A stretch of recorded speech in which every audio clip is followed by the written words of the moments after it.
You're listening to The Pivot, brought to you by Globally News, where we discuss the leaders, states, networks, ideologies and technologies that are reshaping the world order. Visit our website at globally.news. That's globe, L-Y, .news.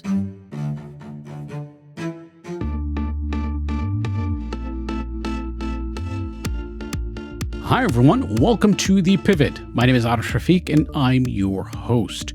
Since October 8th, Israel and Hezbollah have engaged in escalatory attacks that some believe are now bringing both sides to the brink of war. The conflict between the two groups dates back more than 4 decades, beginning with the Israeli invasion of Lebanon in 1982. Israel's goal then, it said, was to expel the Palestinian Liberation Organization, or PLO, which was based in Lebanon at the time. That, of course, was not the first time Israel invaded Lebanon, but it marked the start of what would become a long occupation of the country's south, which, along with the vicious bombing campaign against civilian populaces, a robust torture program, and Israeli-backed sectarian massacres, radically transformed the region's sectarian geopolitics. In the year 2000, Hezbollah became the first Arab military force to evict Israel from occupied territory. The group has delivered far more Israeli military fatalities than any Palestinian organization. Long backed by the Islamic Republic of Iran, Hezbollah did not exist at the time of the Israeli invasion in 1982. It's a nightmare that Israel created for itself. In the words of then Israeli Defense Minister Yitzhak Rabin, Israel, with its invasion and occupation of Lebanon, let the Shia genie out of the bottle. Today, Hezbollah is represented in the Lebanese parliament, and it's a transnational force. It is the most potent non-state military in what Tehran calls its axis of resistance. Both Hezbollah and Israel have sought what many analysts call a balance of terror, but that has led to an unstable deterrence between the two powers. And so to assess where Hezbollah and Israel are headed, we're joined by Ali Hashem, a journalist for Al Jazeera English, who has long covered Lebanon and the broader Middle East. He's also a research fellow at the Sectarianism, Proxies, and Desectarianization Project, or CPAD, based at Lancaster University. Ali Hashem, thank you for joining us. Thank you very much for the opportunity. So we've had this exchange of attacks by Hezbollah and Israel since October 7th, and according to one assessment, between October 8th and mid-March, there were over 4,000 rocket, missile, and other types of attacks between these two forces. And it seems to be escalating in recent weeks. So what's going on here, and what are the intentions of both actors? You know, Arif, I was just a few weeks ago, 2 weeks ago, I was covering from the front between Lebanon and Israel. And I've been doing this for the past 7 months. So every couple of months, I'm there for a month, and I can see how things have been escalating. Now, the fact that the way, the means, the weapons have changed between the first day when Hezbollah attacked the Israeli positions in the Sheba farms on the 8th of October 2023, and these days.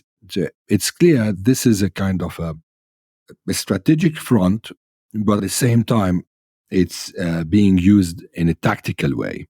So it's not an all-out war. However, the war is obvious when you go to the towns and villages on the border. Destruction is vast and massive in Lebanese towns, and also on the other side of the border, there are towns that have been hit. Houses on both sides can be seen with an amount of destruction. Of course, the destruction on the Lebanese side is way bigger because of Israel's use of warplanes in hitting the neighborhoods, of course, targeting the towns and villages. That can be seen clearly on the ground. But the fact that how both sides are dealing with this war. At the beginning, Hezbollah announced that it's engaging in what it called a support front for the resistance in Gaza. But later on, quickly, it was clear that this front has its own objectives also. One of the objectives on the Israeli side is pushing Hezbollah from the border area. So it's something that they've been talking about for the past months and even years. Because, after the 2006 war, the last war, Israel called the Second Lebanon War, and Hezbollah called the True Promise War. And that was in 2006. After that war, there was an agreement that was based on a United Nations Security Council Resolution 1701 that imposes on both sides to stop hostilities. And at the same time, it allows the Lebanese army and the United Nations to be in South Lebanon, and Hezbollah to be behind the Litani River. Litani River is a river that's 30 kilometers from the border. I'm going more into details so that we can explain the nature of this struggle there, or this crisis. So, of course, after 2006, Hezbollah has been building its infrastructure directly on the border. Israel also didn't respect the 1701 agreement, and it continued to fly above Lebanon and sometimes executing some operations. However, there was a situation of what we can call a kind of a relative peace on that side of the border. After the 8th of October, things changed, and it's once again a focal point and a war front. A war front, whereas Hezbollah is launching missiles, drones, artillery fire towards the Israeli military positions on the other side, and Israel is conducting airstrikes, also launching artillery fire and drone attacks, and of course on several occasions assassinating through drone attacks. And the fire has been at the beginning contained within, let's say, 5 kilometers on each side of the border. Then we saw it gradually increasing towards maybe 10, 15 kilometers. And during the past few months, Israel started conducting attacks in the Lebanese depth. For example, killing the Hamas's number 2, Saleh al-Aruri, in the middle of Beirut's southern suburb in an attack on a building. Also attacking areas as far as 100 kilometers, sometimes 70 kilometers from the border in the Bekaa Valley and Hermel, close to the border with Syria. And casual attacks within 30, 40 kilometers from the border. Hezbollah has been also attacking, but not to that depth. Maybe maximum they hit 15, 20 kilometers in the north. So for now, this is what we've been seeing. At the same time, the use of weapons has been changing on Hezbollah's side. At the beginning, it was quite limited to Katyusha rockets, while everyone knew, and especially Israel, that Hezbollah obtained over the past years an arsenal of precise weapons or precise missiles. And, part of the fight in Syria over the past years was on preventing Hezbollah from getting these weapons, strategic weapons, into Lebanon. And some actually used to describe these weapons as a game-changer weapon. Till the moment, we didn't see Hezbollah using any of these game-changer weapons. However, we've been seeing them upgrading the weaponry they've been using in this confrontation side by side. I mean, for example, they started with the Katyusha rockets, then they started using some advanced anti-tank guided missiles. Then we're seeing now that there is a use of some guided missiles that are a bit advanced and they're very precise. And in the past couple of weeks, maybe even more, since the Iranian attack on the Iranian retaliation to Israeli attack on the consulate in Damascus last month, we've been seeing a bit of escalation. The use of weaponry has changed. The velocity and the intensified fire that's being launched from South Lebanon towards the Israeli positions is also becoming higher. On the Israeli side also, they're attacking more and more in South Lebanon, and on daily basis there are at least 10, 15 airstrikes. This is we can say maybe the number of strikes. Sometimes it's less, sometimes it's more. Same thing for Hezbollah. Sometimes it's 8, 10 attacks per day, but this is the average. Right. And so there's a bit of a calibrated tit for tat that's been going on since October that is to some extent escalating and widening. And so Hezbollah leader Hassan Nasrallah warned Israel. He said, "You expand, we expand, you escalate, we escalate." So he's attempting to define the terms of this conflict. And the Israeli leader, Benjamin Netanyahu, on a similar note, said if Hezbollah chooses to start an all-out war, then it will single-handedly turn Beirut and South Lebanon into Gaza and Khan Yunis. And so that's actually reflects more so Israel's longstanding policy, both stated and unstated, of using disproportionate force and targeting civilian populaces. And Netanyahu's essentially threatening to do to Lebanon what Israel has done to Gaza. And there's plenty of precedent for that being done to Lebanon by Israeli forces over the decades. So alongside this exchange of fire, there's this war of words, and it's very much a part of a psychological game. Now, in terms of the sort of the tangible military damage that's been done, you've talked about the civilian cost, and we'll unpack that a bit more. But on the military side, we've got around 10 Israeli soldiers who've been killed, roughly 270 Hezbollah fighters. Israel has claimed that half of those are commanders. Are those claims credible? Well, the fact that over the past months there have been several Hezbollah fighters killed. Now, describing half of them as commanders, I think it's kind of exaggerated. Given the fact Hezbollah is a group of tens of thousands of fighters, and given the fact also that they are not only in Lebanon, they're in Syria, and inside Lebanon, they're spread across the geography. So I don't think that half the Hezbollah commanders have been killed in this attack, because this is what the Israelis were saying. The Israelis were saying that half the Hezbollah field commanders were killed in these attacks. Personally, I doubt that. I think, yes, of course, there are many trained and, let me say, officers who were killed, along with several fighters, maybe tens of fighters who were killed over the past months. But it's over exaggeration to say that half Hezbollah's commanders were killed in these attacks. Now, on the other side, with Israel claiming only 10 soldiers were killed in these attacks, also there are a lot of question marks over the claims. I mean, I don't have numbers, and no one have numbers.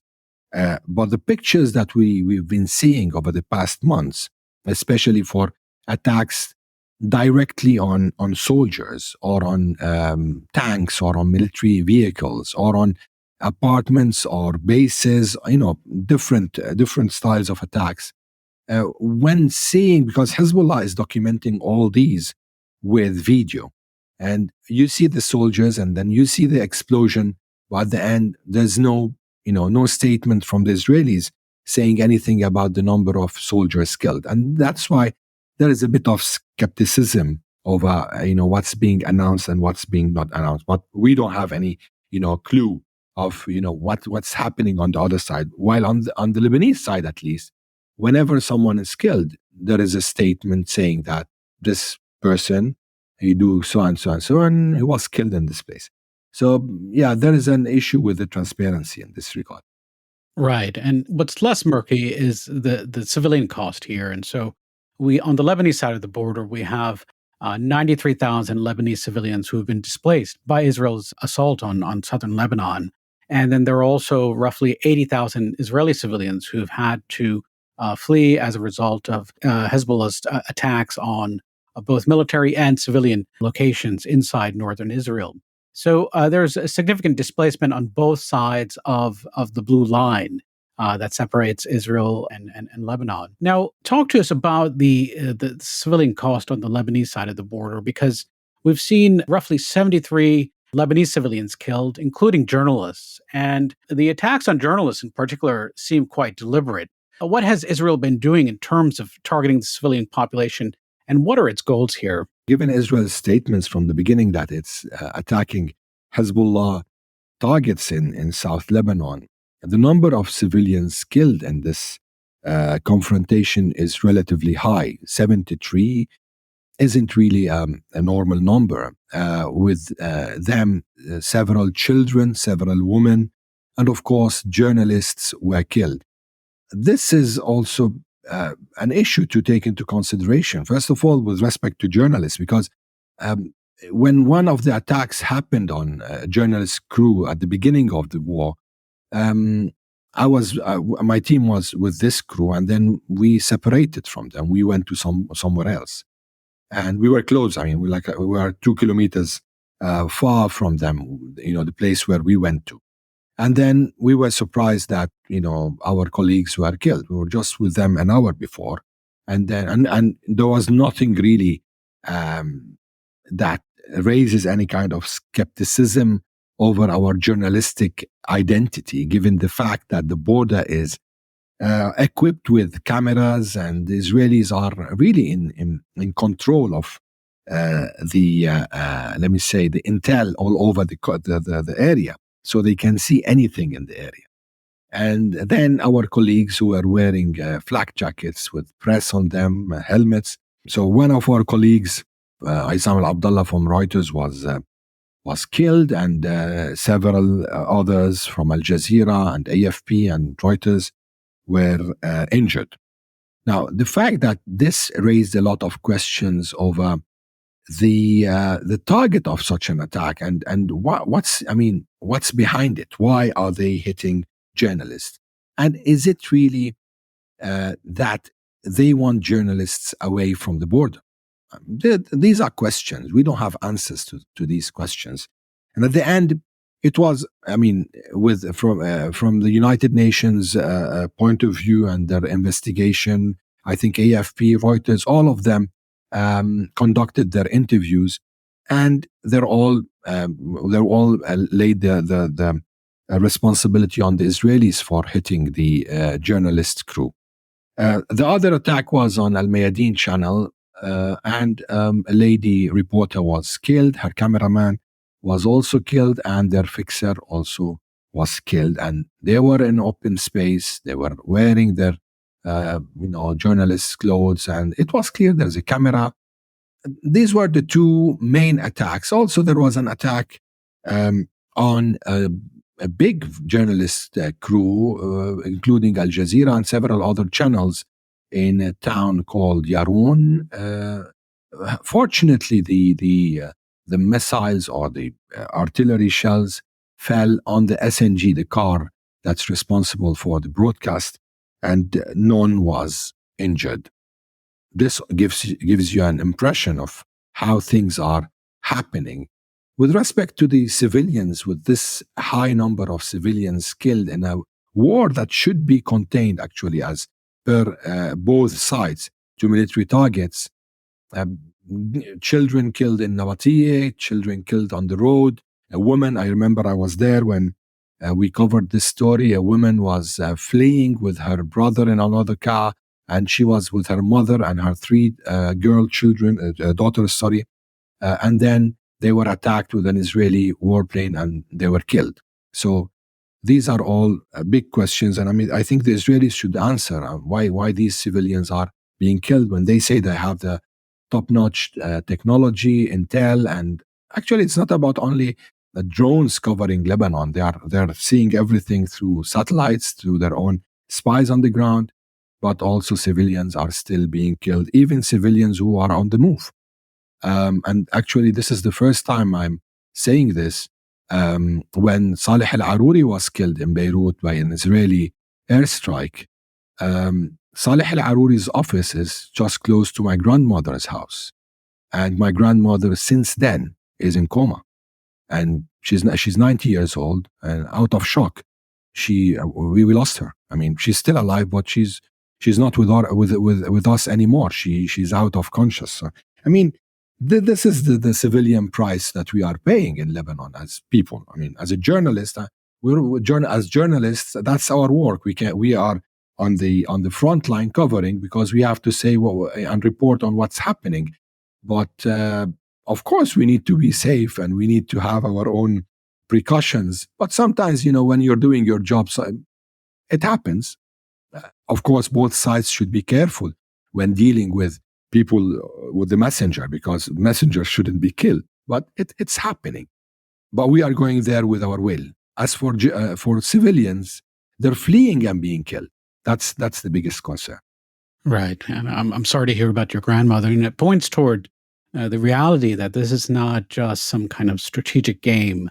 There are real people involved, and the cost has been tremendous. And journalists like yourself, because of professional obligations, try to separate yourself from the story. But the reality is that you're pulled in because your relatives are directly impacted by the violence and are in grave condition. And so this is not just some news story that exists on a piece of paper or on television. There are real human lives involved. And when it comes to human lives, Lebanon is in dire straits, broadly speaking, when you look at its economy and its politics. And talk to us about how that serves as a kind of a constraint on Hezbollah's options. And also, it may be something that Israel can kind of leverage, because when we look at the data, these are pretty harrowing figures. Lebanon has been in a recession since 2019. Inflation has been in the high double or even triple digits since 2020. The currency has lost 90% of its value since 2019. The banks are insolvent, and Lebanon's been without a president for over a year. So is Lebanon's economic struggles, its deep economic crisis, something that is serving to Israel's advantage right now? Well, Lebanon is a failed state. That's the least we can say. And since 2019, it's been in a free fall economic-wise. And of course, a lot of political problems and divisions, and with Hezbollah also part of the government and part of the political elite. This is a real burden on them and on the people.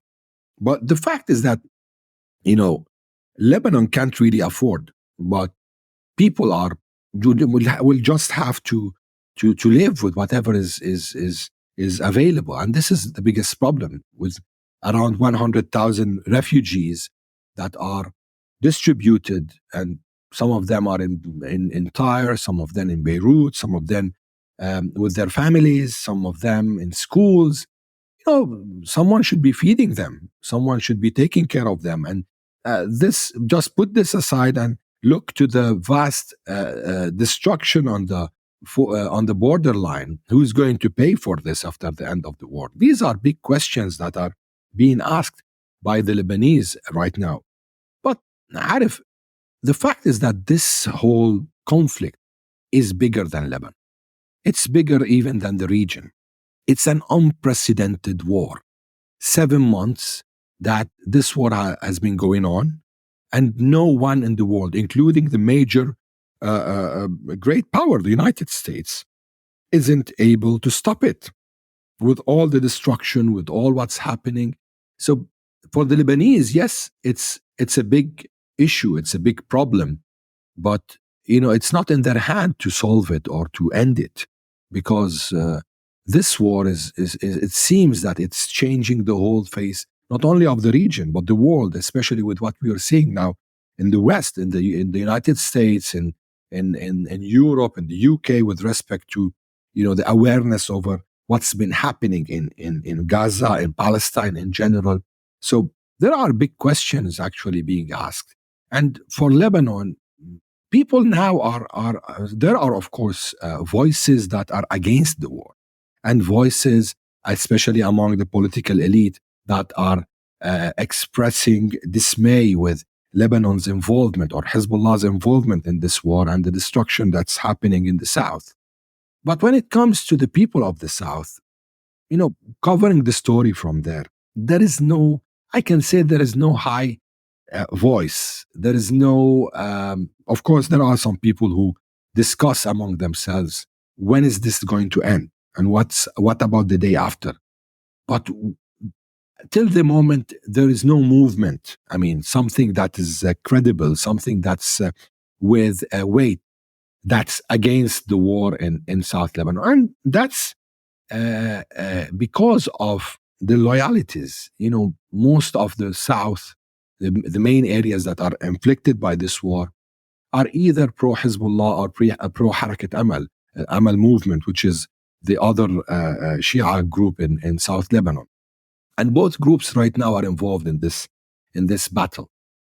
Besides, over the past years, since 1978 until 2000, there was an Israeli occupation of this part of South Lebanon. And during those days, no one really helped these people to get liberated from the Israeli occupation. It was only those groups who were fighting, including other Lebanese groups. So people's loyalties to these groups is not only based on the sectarian identity, but also on experience and on the fact that these groups helped in liberating this area. And at the same time, these groups right now are fighting a war in support to the people of Gaza. Over here, there's something about how people feel towards themselves. Seeing what's happening in Gaza, this a genocide that's happening in Gaza, people being killed in tens of thousands, people being displaced, all the fire that's being poured on 340 square kilometers. Of course, many people in Lebanon would want to see the kind of support. Now, for example, the Christian towns in South Lebanon on the border, like Al-Mashab, for example, Ramesh, I've been there, spoke to the people there. Yes, they feel that they are, this war doesn't represent them, and that they are being put in a situation where they have to fight the war of someone else on their land. This is a point of view. And of course, within the Shia community, you'll hear this point of view. It's there, but it's a very slight minority till the moment. Mm. And now, there are ongoing efforts to prevent a full-scale Israel-Hezbollah war. These are diplomatic efforts that involve the United States and France. And much of this involves discussions over the Blue Line and the Litani River. Talk to us about the importance of these two geographical markers and whether the U.S. and French efforts to achieve some kind of agreement between Hezbollah and Israel have any prospects to succeed. Well, Arif, as we have been saying, 1701, which is the United Nations Security Council resolution that was adopted in 2006, called for an international force, which is the United Nations force in Lebanon, UNIFIL, and the Lebanese army to be in South Lebanon, and for Hezbollah to be behind the Litani River, which is 30 kilometers from the border. The Blue Line is the line that was set after the Israeli withdrawal from South Lebanon in 2000. Israel was occupying around 1,000 kilometers of Lebanon's soil till 2000, since 1978. So now that this war is going on, or this confrontation is going on, because it's not an all-out war, everyone, especially the major powers, are trying to contain it as much as possible. And it's clear that if the Lebanese front is open completely on an all-out war situation, the amount of destruction is going to be bigger, the number of people killed is going to be bigger, and also, the fight, the whole conflict is going to be more complicated, with the possibility of engagement of other parties in the region more than now. Now, currently, with the situation in Gaza, we're seeing drone launches from Iraq, from Syria, from Lebanon, from Yemen, missiles being launched from here and there. But still, it's not really intense. If the situation in Lebanon got intense, and that would mean also the situation in Gaza is over, in Israel's maybe interest or against, that's something else, then this is going to be a regional confrontation. For that, the international powers, mainly the United States, and of course with France's relation with Lebanon, it's a historic relation. It was the colonial power that was in control in Lebanon till 1943. So France will have a kind of an influence on the Lebanese politicians. But the problem is that what's being offered till the moment on the ground isn't really different from before. Hezbollah is saying clearly, we're not going to stop fighting. We're going to stop launching our operations till the war in Gaza is over. And anything, at least from what we've been hearing from Nasrallah and others, from Hezbollah's commanders and leaders, anything that's short from the end of the war in Gaza won't really achieve any ceasefire on the Lebanese side. Therefore, maybe the main effort that should be exerted on the Gaza front, except if there is something that Hezbollah isn't really reflecting in their own communiques, in their own speeches, in their own positions. But till the moment, at least in the open, in what they're talking about, they're saying that this front in South Lebanon is linked to the front in Gaza. Anytime the war in Gaza is over, then the war in South Lebanon will be over. Right. And we have several Israeli officials, including Foreign Minister Katz, who've also threatened to invade Lebanon and establish what they call a buffer zone. So similar to previous campaigns by Israel over the past, 45 years or so. And so I'm wondering, on the Israeli angle, some are saying that Israel's goal is to push Hezbollah back past the Litani River so that its own population can turn back in the north. And so the threat to them is mitigated because there's a lot of pressure internally and there are some real political costs there as well. But then we also have other statements by Israeli figures who, seem to be wanting to pursue a kind of an end game with Hezbollah. So just a week after the October 7th attacks, the Israeli Defense Minister Yoav Gallant was pushing for a preemptive strike on Hezbollah. And then, you see a lot of the individuals who are kind of associated with Israel's broader advocacy networks across the world, including in the U.S., who at certain periods start to push for a war with Hezbollah. And so I'm wondering, in your sense, what is your assessment of what's, and certainly Israel's, the senior figures in Israel, this kind of war cabinet that they've established, aren't all on the same page. And we see that on various issues post-October 7th.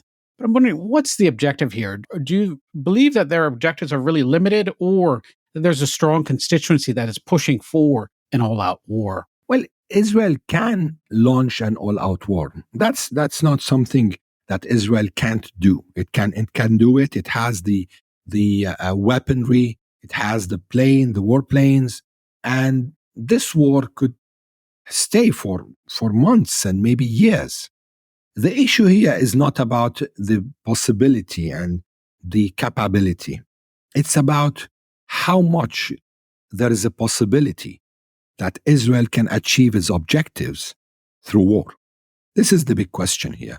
So if currently in Gaza, that's quite smaller than South Lebanon, maybe 2 or 3 times smaller than South Lebanon, and that's isolated from the whole world and with limited capabilities. Israel is still the moment, after 7 months, struggling to achieve its objectives. And we can still see Hamas launching rockets, even maybe relatively less than before, but still launching rockets. We can see Hamas still fighting in several areas in Gaza, even the areas that Israel said that it already ended Hamas in, such as North Gaza or Central Gaza. So if we just apply this situation in Gaza on South Lebanon, and we know Lebanon is open, from the Syrian side, for weapons, for more supplies for Hezbollah, for reinforcements. And the geography of South Lebanon is different from the geography of Gaza. I've been to Gaza in 2012, and there are no hills, there are no valleys in Gaza. It's more of a flat land, except for some areas. But for South Lebanon, they call it a kind of a the topography of South Lebanon, the hills, the valleys, the geography over there is completely different. A lot of mountains, a lot of hills, so it's not going to be easy. And in 2006, it was very difficult, and Israel wasn't able to achieve its goals. So the fact that, yes, the possibility is there, Israel can launch another war, and the war could stay for ages. And at the end, I don't know if Israel would be able to achieve its objectives. This is one. And number two, what's the cost? What's the cost on the Lebanese side, on the civilian side? What's the cost on the Israeli side, military side, and also the civilian side? And what kind of a region we're going to have just after such a confrontation? And what such a confrontation could involve and could draw? Because it's not going to be only South Lebanon, just as we are seeing right now. It's going to be Golan, it's going to be South Lebanon, it's going to be missiles coming from Iraq and Yemen and everywhere. So this is going to be really very complicated. And actually, we've been hearing these threats from the Israeli officials over the past 7 months. Since the beginning of the war, the Israelis were saying that the time will come for a big campaign in South Lebanon. And we heard this from Defense Minister Mr. Gallant, from the Prime Minister Mr. Netanyahu, and from many other officials. But the time hasn't come yet. My own analysis, it's not that the time hasn't come. It's that because there is a big question with respect to the objectives. Are the objectives possible to be achieved or not? Right. And speaking of objectives, and you also touched on how Israel perceives its adversaries, both in Gaza and Lebanon. I'd like you to talk about the lessons that have been learned on both sides over the decades, and really since the 2006 conflict between Hezbollah and Israel, because these are two learning organizations. They look at each other quite closely. They adapt, they evolve. And so both Hezbollah and Israel are very adaptive military forces. But then we also see that Israel has a tendency to underestimate its non-state adversaries. So both Hezbollah and Hamas. And so there is an element of hubris, I guess, also that's also part of the strategic culture. So first, I'd like you to talk about how the two organizations have studied each other and adapted in since the 2006 war, and what are the risks that actors on both sides, frankly, could miscalculate? Well, my take on this is that many say that Iran has been training Hezbollah for the past decades. But I think that the real one that trained Hezbollah over the past decades is Israel, because anytime there is a war between Hezbollah and Israel, Hezbollah is coming out of the war with more experience, and then we're seeing a kind of a leap in Hezbollah's capabilities. We saw that in the 1993 war launched by Israel on Lebanon. We saw it after the 1996 war. We saw it after 2006, and that was really significant, with Hezbollah evolving from a group with a few thousand fighters and maybe 100,000 Katyusha missiles to a group right now with tens of thousands of fighters, and no one knows maybe the number of missiles that they acquired. So the issue is right now, as you've been saying, they're adaptive and they know each other very well. The fact is that since the beginning of this war, I think at the first month, Hezbollah was lost. And they were not really used to the new Israeli tactics. Israel and Hezbollah's last confrontation was 17 years ago, was in 2006. And Hezbollah then went to Syria, fought in Syria, and there was no real engagement, or confrontation with the Israelis. So when this war started, we started seeing Hezbollah fighters killed in tens, maybe at the beginning. And maybe in the first month, there was around 100 Hezbollah fighters killed. That was a big number. Later on, the numbers started decreasing until it's now maybe around 300 or 270. But the fact that Hezbollah started adapting with the Israeli tactics, also understanding how the Israelis are moving, how they're functioning, how the warplanes are working, where they can hide, where they can move. It took them some time. Also, with respect to the Israelis, the Israelis have a kind of a real-time intel over Lebanon, though it wasn't really easy for them to deal with Hezbollah attacks. And we saw several attacks really succeeding in hitting Israeli infrastructure. But over the time also they started understanding how Hezbollah is moving. But the army, as we've been saying, is different from the non-state actor or the militias or the guerrillas.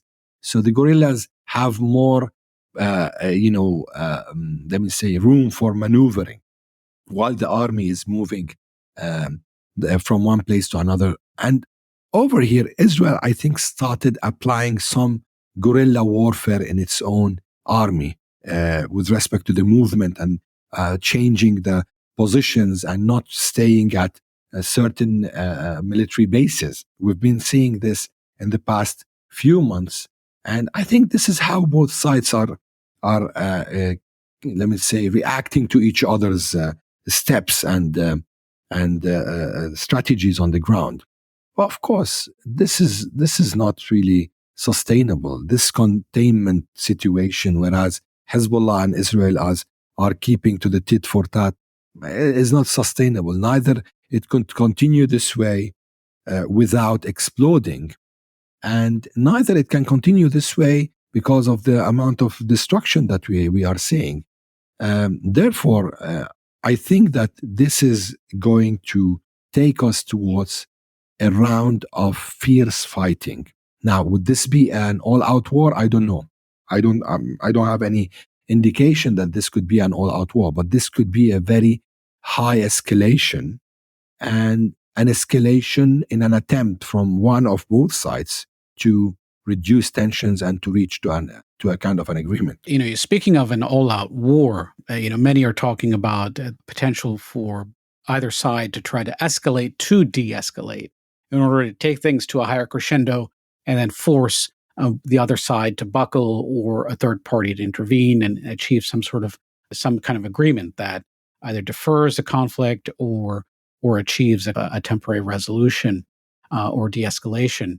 But if there is a full-scale war, what would that look like? And talk to us about also the changes that have taken place, and not just in terms, you've talked about some of the tactics and things like that, but in terms of the arsenals of both, and really Hezbollah, I think, because it's an insurgent force, and so things are less obvious on that front. How has Hezbollah's ability to strike Israel changed since 2006? And what would that look like in a full-scale war? Well, taking into consideration this situation, actually, it's going to be really something that maybe we'll have to expect the unexpected. And the picture that we saw on the day of the Iranian attack on Israel, with the sky full of rockets and drones. And of course, Iran is around 1,200 kilometers away from the Israeli border. What about the situation, a similar situation from Lebanon that's just on the border, directly on the border? I think it's not going to be easy to predict how this is going to happen and how the Iron Dome or any other defense system is going to be able to deal with the number of rockets and drones that are going to be launched maybe on the first hit. It's a bit complicated, at least for me, to see this happening, because if this is going to happen, then it's really going to be a doomsday. I mean, for everyone. Vast destruction in Lebanon, vast destruction in Israel, thousands of people killed. So, and that's why I think both sides are restraining themselves from the moment to go to an all-out war. It's not an easy decision for everyone. And, when you were referring to the Israeli foreign minister, Mr. Katz, saying that Israel could maybe have a buffer zone in South Lebanon, I don't see how that could be achieved.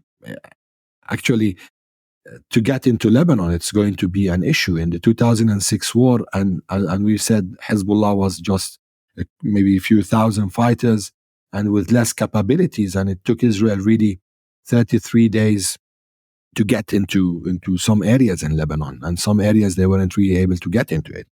So what about the situation right now? Also for Hezbollah, I don't think that anymore after after what happened on the 7th of October, there is a vision or let me say, a plan for occupying the northern towns and settlements in Israel.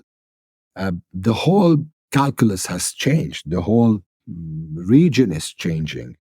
And going to an all-out war on the Lebanese front, I think it's going to be a very big miscalculation. Right. And, Israel has a very robust air defense system, has complete air superiority.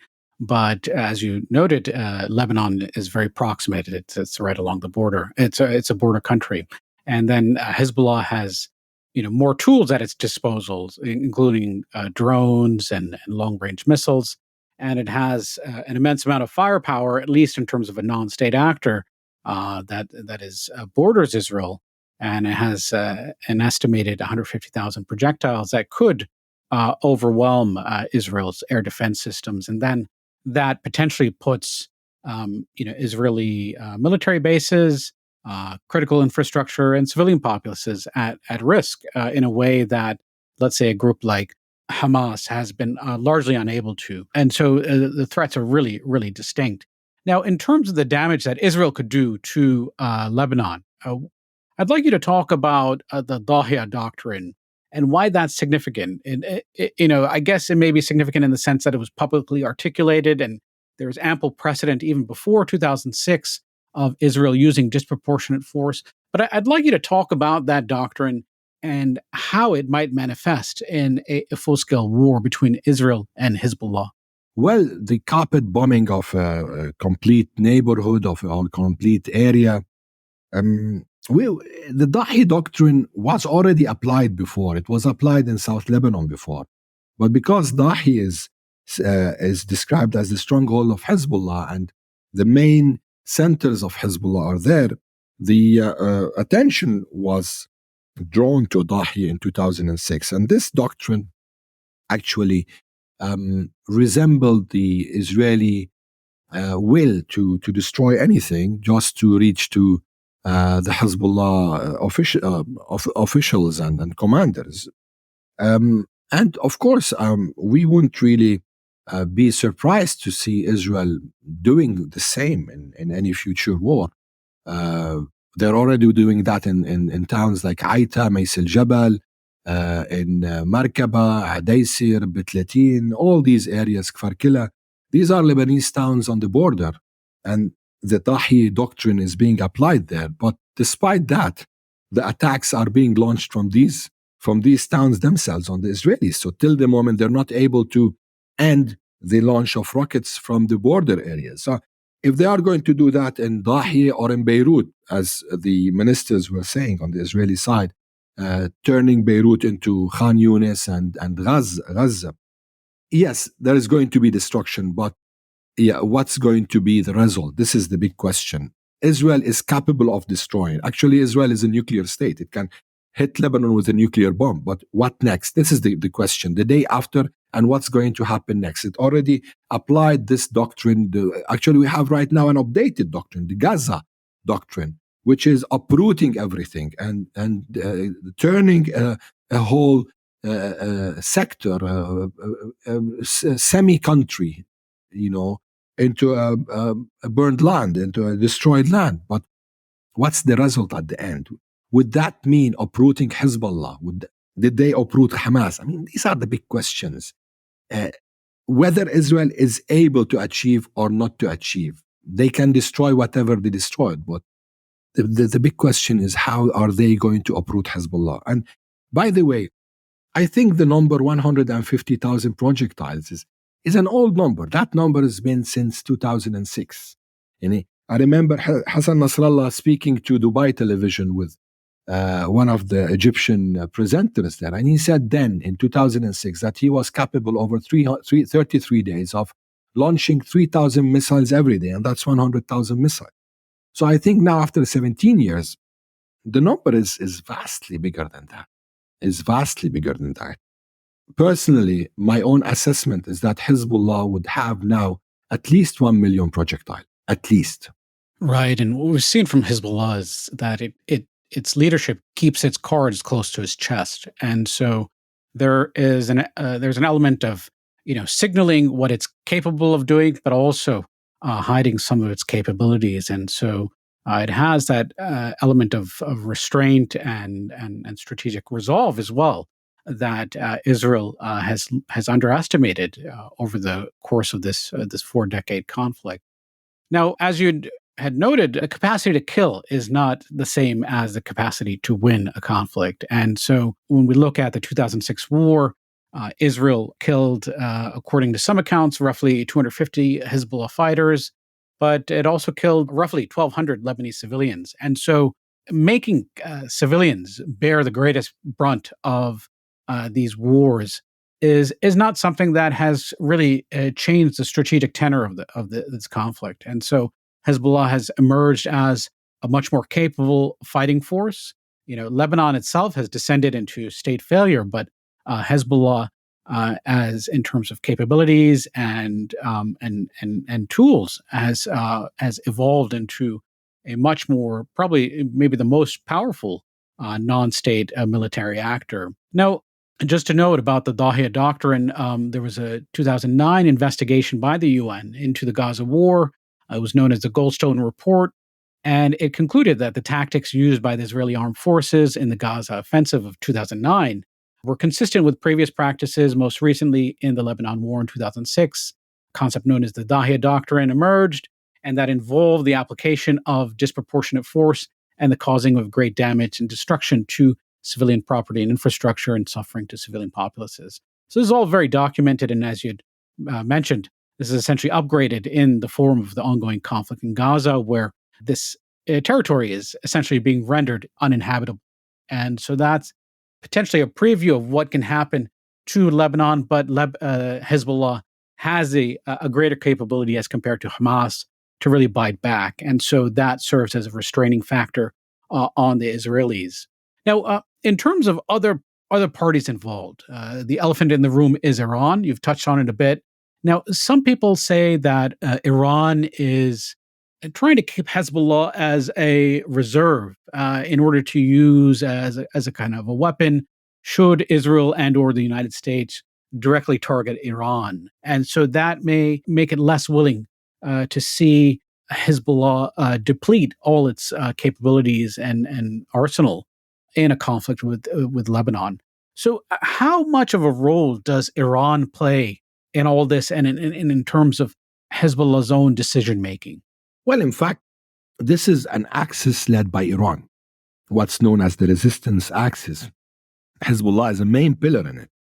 And there is a unified, let me say, mindset that's controlling this axis. Of course, it's an ideological mindset, and it's linked directly to the leader of Iran, Ayatollah Khamenei, Ali Khamenei. It's not linked to the Iranian government with respect to the orders. It's directly linked to the leader and the IRGC. And therefore, I think that the strategic plan here is to have all these arms in the region ready for any huge confrontation. And actually, this war, the Gaza war, gave this axis the chance to maneuver or to do the war games with real weapons and to kind of test their communication and command, trying to put several fronts in act on the same time.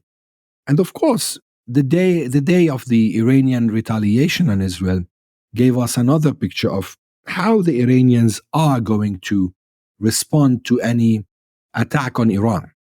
Now, it's clear to me, at least as an analyst and as a journalist, that the Iranians, when they're hit in their territories, they would want to have a retaliation with their own prince, so that they would be the one that's retaliating to an attack on themselves. Therefore, what's going to happen, or what's being planned maybe, is to, of course, put all these groups, such as Hezbollah or the Islamic Resistance in Iraq, or the Ansarullah in Yemen, the Houthis, to be ready and to be able to take part in a bigger confrontation. But in case Hezbollah is pushed into a situation where Israel is bombing Lebanon, and as a campaign, a complete campaign, an all-out war announced by Israel, then I don't think that the calculations would work anymore. It would be a situation where they will have to deal with it, just like what happened on the 7th of October. On the 7th of October, Hamas surprised everyone, including Iran and Hezbollah, and the whole axis of resistance that is led by Iran. And when they were all kind of surprised by Hamas's move, they had to react. And it happened, and they started reacting one after the other. Hezbollah started reacting on the 8th of October. The Iraqis started reacting maybe later in October, and also the Yemenis. And, the situation is still going on for 7 months now. So in the case of an attack on Lebanon, Iran can't restrain Hezbollah from responding and from defending and from fighting back. Of course, there will be a new status quo. There will be a new situation where they will see how to maybe activate other fronts to be supporting the Lebanese front, just how the Lebanese front was activated to support the front in Gaza. Right, and things are quite dynamic, and so the circumstances shape the options that are available for all actors. Now, a final question. Over the next few weeks and months, what should we be looking out for? What would signal a full-blown conflict between Israel and Hezbollah is imminent, and what will show that one has maybe potentially been averted? Well, personally, I'll be looking on the intensity of fire on daily basis, but that wouldn't mean maybe that the situation will escalate more towards an all-out war. The only thing that could escalate the situation into an all-out war, a decision by Israel to do that. But from Hezbollah's side, I don't see any indication that they are going to do that, or they are going to initiate an all-out war on Israel. It's going to be all on how Israel is going to deal with the situation. Either it's going to continue this way, either things are going to escalate but still contained within a certain ceiling. And of course, we're not anymore dealing right now in Lebanon with geographical depth, rather with targets. So it doesn't really mean anything if Israel is hitting deep in Lebanon, because it's been hitting deep in Lebanon, but it will mean more on what targets Israel is hitting. So, for example, if Israel is going to kill, for example, Hassan Nasrallah, of course, we will really expect something different to happen. Israel killed an Iranian general, the commander of the Levant in the Quds force, General Zahidi. Actually, if he was killed outside the Iranian consulate, maybe the retaliation wouldn't have been the same. And actually, I don't think that the Iranians would have even retaliated. But given the fact he was killed at an Iranian consulate, we saw this show of power from Iran. So it all depends on what Israel is going to do. The ball is, I think, in Israel's court. And that was Ali Hashem of Al Jazeera English. Please subscribe to our show on your platform of choice. And thank you for tuning in.